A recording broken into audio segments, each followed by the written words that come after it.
Hello, Kritish ওয়ার্ল্ডের নতুন একটি ভিডিওতে আপনাদের স্বাগত জানাই। একটু আগে যেটা দেখলেন সেটা হচ্ছে আমাদের কাশ্মীর ট্রিপের পুরো গ্রুপ।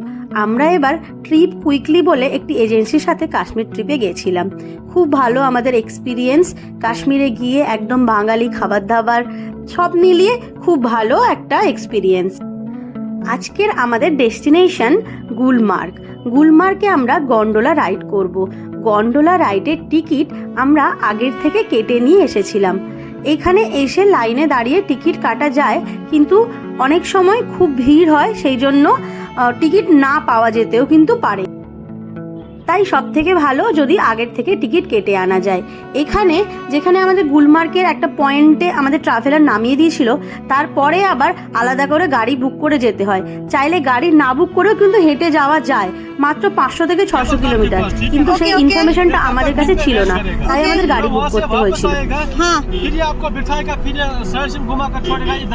ओके वापस आकर आप बोलेगा हम साइड सीन नहीं करेगा पैसा बराबर है, साइड सीन करो पैसा बराबर है, साइड सीन नहीं करेगा पैसा बराबर है। बहुत এই গাড়ি বুকিং এর একটা গল্প রয়েছে। যেখানে আমরা নেমেছিলাম সেখানে কিছু মানুষ ছিলেন যারা খচ্চরে করে এই জায়গাটা অবধি আনেন, এবং ওনারা আমাদের বোঝানোর চেষ্টা করছেন আমাদেরকে খচ্চরে কিন্তু করতে হবে, গাড়ি এখান থেকে যায় না। কিন্তু আমরা লাস্ট অবধি গাড়ি পেয়েছি।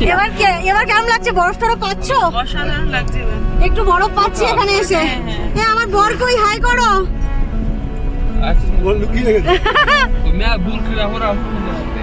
এখন আমরা সাইডে সাইডে বরফ পাচ্ছি। Gulmarg gondola, welcome to you. সুন্দর জায়গা এটা। হ্যাঁ, এই যে আমরা চলে এসেছি গুলমার্গ গন্ডোলাতে। এখান দিয়ে কিন্তু লাইন দিয়ে টিকিট কেটে যেতে হয়। আমরা এসছি একটু লেট হয়ে গেছে, তাই কোনো লাইন কিন্তু এখানে ছিল না। গন্ডোলা রাইডের জন্য ফেজ 1 এবং ফেজ 2 দুটো ফেজ হয়। ফেজ 1 খুব সম্ভবত 800 টাকা এবং ফেজ 2 1000 টাকা। তো আমরা টিকিটটা আগে থেকে কেটে এনেছিলাম। অনলাইন থেকে না কেটে আনলে, ফাঁকা থাকলে এখান থেকেও কিন্তু টিকিট কেটে যাওয়া যায়, আর লাইন থাকলে লাইন দিয়ে টিকিট কাটতে হয়। তো এখন আমরা টিকিটটা স্ক্যান করে চলে যাচ্ছিলাম ফেজ 1 গন্ডোলা রাইডের কাছে। আমাদের সাথে আরও দুজন কাপল ছিল যারা ফেজ 1-এ শুধু টিকিট কেটে এসেছিল। তার মধ্যে একটা কাপল, ওদের হাইট নিয়ে একটু সমস্যা ছিল বলে ফেজ 1 অবধি ছিল। আরেকটা কাপল কিন্তু তখনই আমাদের সাথে ফেজ 2-এর টিকিট কেটে ফেজ 2 অবধি এক্সাইটেড। চলো চলো, এখানে হচ্ছে cable car, Jammu and Kashmir state entry. এখানে কেবিল কার, এখান থেকে আমরা 6 জন আছি আমাদের গ্রুপে, মেবি একটাতে উঠবো। সুন্দর। হ্যাঁ, আমরা উঠে পড়েছি গন্ডোলার জন্য। এখানে আমাদের গ্রুপের বাকি মেম্বাররা হাই করো। হাই হাই গাইস, আমরা গন্ডোলায় উঠেছি। এরা বলছে নিকো পার্কে আছি। উঠে গেছি গন্ডোলাতে, ভীষণ এক্সাইটেড। ফেজ 1 গন্ডোলা রাইড শুরু হয়ে গেছে। ওপর থেকে নিচটা এরম সুন্দর দেখতে লাগছিল, পাইন গাছ, আর নিচে পুজো তুলোর মতো বরফগুলো কিন্তু মাটির ওপরে পড়ে আছে। খুব সুন্দর লাগছিল জায়গাটা, অসাধারণ। গন্ডোলা রাইডের ফার্স্ট ফেজ 9800 সামথিং ফিট, আর সেকেন্ড ফেজ কিন্তু 13,000 থেকে 14,000 ফিট। প্রথমটার জন্য সময় লাগে এই ধরুন 7-8 মিনিট, আর সেকেন্ডটার জন্য 15 মিনিট মতো সময় লাগে। খুব যদি হাইট নিয়ে সমস্যা থাকে তাহলে ফেজ 1 যাওয়াটাই ভালো, নাহলে ফেজ 2-তে কিন্তু গিয়ে অসাধারণ ভিউ পাওয়া যায় পাহাড়ের।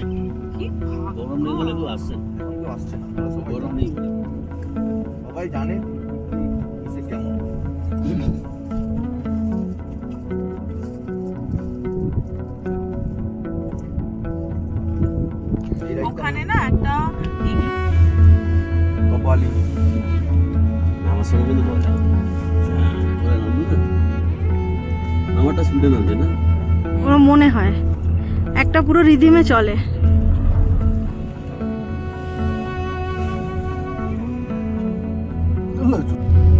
এটা আমরা ফেজ 1-এর পৌঁছে গেলাম।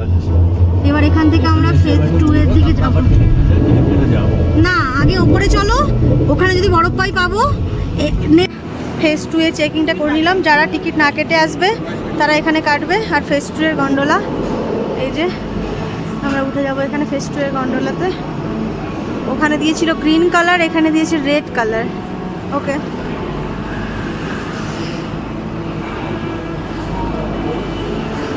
হাইট নয় কিন্তু নিচ থেকে ঘোরাতে করেও যাওয়া যায় নিচ থেকে, তাই না? আচ্ছা এই হেঁটে যাওয়ার রাস্তা ওইদিকে দেখো, ওইদিকে ঘোরাতেই নিয়ে যায়। হ্যাঁ এখানে বলে আছে। আচ্ছা আমরা ফেজ 1 এর গন্ডোলা রাইড কমপ্লিট করে ওখানে না নেমে একদম ডিরেক্ট ফেজ 2 এর গন্ডোলাতে উঠে পড়েছি। এখানে দেখছি একটু বেশি বরফ রয়েছে, আমাদের খুব এক্সাইটেড লাগে।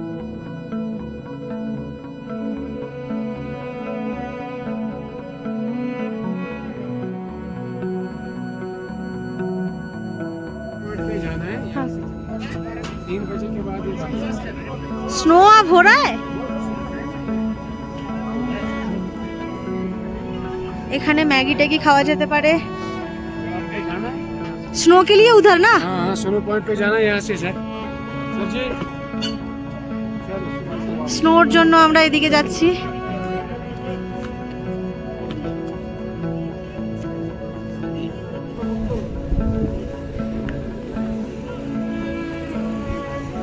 ঠিক আছে চলো।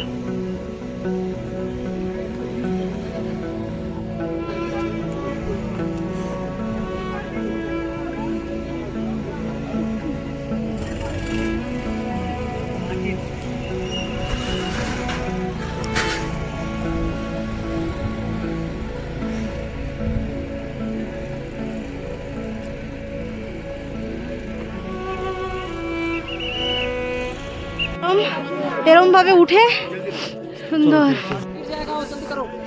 এখানে প্রচুর বরফ, ছবি তুললাম। একদম ভালো লাগছি দাদা, কিচ্ছু হবে না এদিকে। হ্যাঁ ভালো লাগছি, ও এইদিকে এইদিকে একদম ভালো লাগছি। হ্যাঁ ফেজ 2তে যেদিকটায় রোদ লাগে সেদিকটায় কিন্তু বরফ নেই, যেদিকটায় রোদ আসে না ওই দিকটা একটা জায়গাতে অনেকটা বরফ রয়েছে। ওখানে আমরা স্কেটিং করলাম। আমাদের 400 টাকা পার হেড করে নিল। ওই জাস্ট মানে 1 মিনিট হবে সবটা মিলিয়ে স্কেটিং করলাম।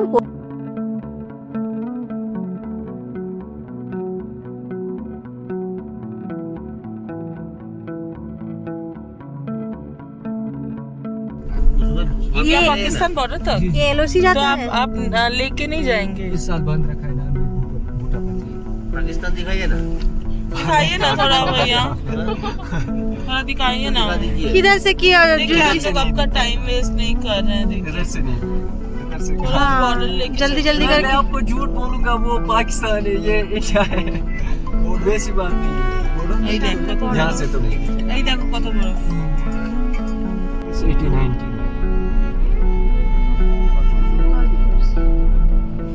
1890।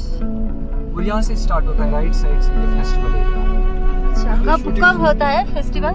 फेस्टिवल एरिया ज़्यादातर विंटर्स में होता है क्योंकि यहाँ पे स्नो फेस्टिवल ज़्यादा लगते हैं। अगर यहाँ पे भी आपको जाना होगा फोटोज के लिए तो इधर से लौटेंगे ना हम लोग? नहीं यहाँ से नहीं, फिर हम बैक रोड से आ जाएंगे। और क्या क्या है? और अभी अभी चिल्ड्रंस पार्क है और बैक रोड का व्यू। अच्छा चलिए, देख लिया आंखों से।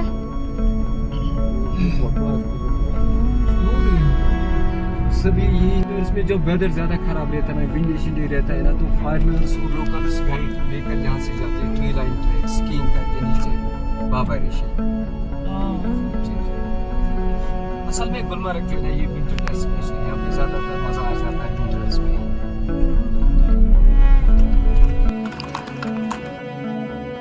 গুলমার্গে আমরা খুব সুন্দর এক্সপিরিয়েন্স করলাম, খুব সুন্দর একটা দিন কাটালাম। তো গুলমার্গের ভিডিও এখানেই শেষ করছি। আপনাদের যদি ভিডিওটি ভালো লেগে থাকে তাহলে লাইক, কমেন্ট আর ভিডিওটি শেয়ার করার অনুরোধ রইল, আর আমার চ্যানেলটি সাবস্ক্রাইব করারও অনুরোধ রইল। Thank you for watching. দেখা হচ্ছে পরের ভিডিওতে।